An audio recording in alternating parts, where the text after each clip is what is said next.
जय माता दी। राधे राधे। आइए सुनते हैं दुर्गा सप्तशती का छठा एवं सातवां अध्याय। महर्षि मेधा ने कहा, देवी की बात सुनकर दूत क्रोध में भरा हुआ वहां से असुरेंद्र के पास पहुंचा और सारा वृतांत उसे कह सुनाया। दूत की बात सुन असुरेंद्र के क्रोध का पारावार न रहा और उसने अपने सेनापति धूम्रलोचन से कहा, धूम्रलोचन, तुम अपनी सेना सहित शीघ्र वहां जाओ और उस दुष्टा के केसों को पकड़कर उसे घसीटते हुए यहाँ ले आओ। यदि उसकी रक्षा के लिए कोई दूसरा खड़ा हो, चाहे वह देवता, यक्ष अथवा गंधर्व ही क्यों न हो, उसको तुम अवश्य मार डालना। महर्षि मेधा ने कहा। शुंभ के इस प्रकार आज्ञा देने पर धूम्रलोचन 60,000 राक्षसों की सेना को साथ लेकर वहां पहुंचा और देवी को देख ललकार कर कहने लगा, अरे तू अभी शुंभ और निशुंभ के पास चल। यदि तू प्रसन्नता पूर्वक मेरे साथ न चलेगी तो मैं तेरे केसों को पकड़कर घसीटता हुआ तुझे ले चलूंगा। देवी बोली, और सुरेंद्र का भेजा हुआ तेरे जैसा बलवान यदि बलपूर्वक मुझे ले जावेगा तो ऐसी दशा में मैं तुम्हारा कर ही क्या सकती हूँ। महर्षि मेधा ने कहा। ऐसा कहने पर धूम्रलोचन उसकी ओर लपका, किंतु देवी ने उसे अपनी हुंकार से ही भस्म कर डाला। यह देखकर असुर सेना क्रुद्ध होकर देवी की ओर बढ़ी, परंतु अंबिका ने उन पर तीखे बाणों, शक्तियों तथा फरसों की वर्षा आरंभ कर दी।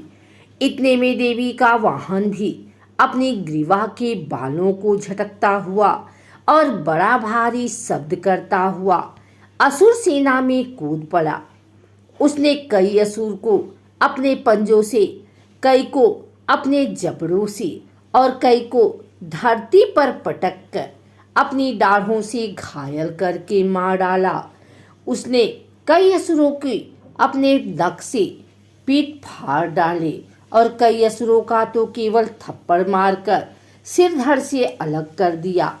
कई असुरों की भुजाएं और सिर तोड़ डाले और गर्दन के बालों को हिलाते हुए उसने कई असुरों को पकड़कर उनके पेट फाड़कर उनका रक्त पी डाला। इस प्रकार देवी के उस महाबलवान सिंह ने क्षण भर में असुर सेना को समाप्त कर दिया। शुंभ ने जब यह सुना कि देवी ने धूम्रलोचन असुर को मार डाला है और उसके सिंह ने सारी सेना का संहार कर डाला है, तब उसको बड़ा क्रोध आया। उसके मारे क्रोध के ओठ फड़कने लगे और उसने चंड तथा मुंड नामक महाअसुरों को आज्ञा दी, हे चंड, हे मुंड, तुम अपने साथ एक बड़ी सेना लेकर वहां जाओ और उस देवी के बाल पकड़कर उसे बांध कर तुरंत यहाँ ले आओ। यदि उसको यहाँ लाने में किसी प्रकार का संदेह हो तो अपनी सेना सहित उससे लड़ते हुए उसको मार डालो और जब वह दुष्टा और उसका सिंह दोनों मारे जावें तब भी उसको बांध कर यहाँ लाना। महर्षि मेधा ने कहा। दैत्यराज की आज्ञा पाकर चंड और मुंड चतुरंगिनी सेना को साथ लेकर हथियार उठाए हुए देवी से लड़ने के लिए चल दिए। हिमालय पर्वत पर पहुंचकर उन्होंने मुस्कुराती हुई देवी जो सिंह पर बैठी हुई थी देखा। जब असुर उनको पकड़ने के लिए तलवारें लेकर उनकी ओर बढ़े तब अंबिका को उन पर बड़ा क्रोध आया और मारे क्रोध के उनका मुख काला पड़ गया, उनकी भ्रिकुटियां चढ़ गई और उनके ललाट में से अत्यंत भयंकर तथा अत्यंत विस्तृत मुख वाली लाल आंखों वाली काली प्रकट हुई, जो कि अपने हाथों में तलवार और पास लिए हुए थी। वह विचित्र खड्ग धारण किए हुए थी तथा चीते के चर्म की साड़ी एवं नरमुंडों की माला पहन रखी थी। उनका मान सूखा हुआ था और शरीर केवल हड्डियों का ढांचा था और जो भयंकर शब्द से दिशाओं को पूर्ण कर रही थी। वह असुर सेना पर टूट पड़ी और दैत्यों का भक्षण करने लगी। वह पासर व रक्षकों, अंकुशधारी महावतों, हथियारों पर सवार योद्धाओं और घंटा सहित हाथियों को एक हाथ से पकड़ पकड़ कर अपने मुंह में डाल रही थी। और इसी प्रकार वह घोड़ों, रथों, सारथियों व रथों में बैठे हुए सैनिकों को मुंह में डालकर भयानक रूप से चबा रही थी। किसी के केस पकड़कर, किसी के पैर से दबाकर और किसी दैत्य को छाती से मसलकर मार रही थी।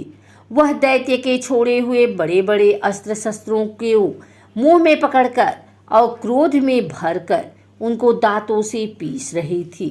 उसने कई बड़े बड़े असुर भक्षण कर डाले, कितनों को रौंद डाला और कितनी उसकी मार के मारे भाग गए। कितनों को उसने तलवार से मार डाला, कितनों को अपने दांतों से समाप्त कर दिया। और इस प्रकार से देवी ने क्षण भर में संपूर्ण दैत्य सेना को नष्ट कर दिया। यह देख महापराक्रमी चंडी काली देवी की ओर पलक और मुंड ने भी देवी पर अपने भयानक बाणों की वर्षा आरंभ कर दी और अपने हजारों चक्र उन पर छोड़े। उस समय वह चमकते हुए बाण व चक्र देवी के मुख में प्रविष्ट हुए।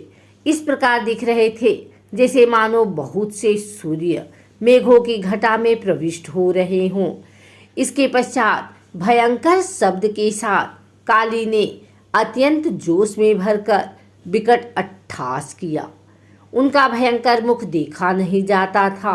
उनके मुख से श्वेत दांतों की पक्ति चमक रही थी। फिर उसने तलवार हाथ में लेकर शब्द कहकर चंड के ऊपर आक्रमण किया और उसके केस पकड़कर उसका सिर काट कर अलग कर दिया। चंड को मरा हुआ देखकर मुंड देवी की ओर लपका, परंतु देवी ने क्रोध से भरे उसे भी अपने तलवार से यमलोक पहुंचा दिया। चंड और मुंड को मरा हुआ देखकर उसकी बाकी बची हुई सेना वहां से भाग गई।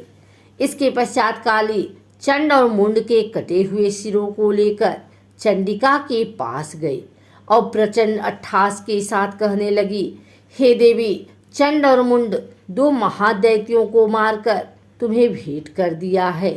अब शुंभ और निशुंभ का तुमको स्वयं वध करना है।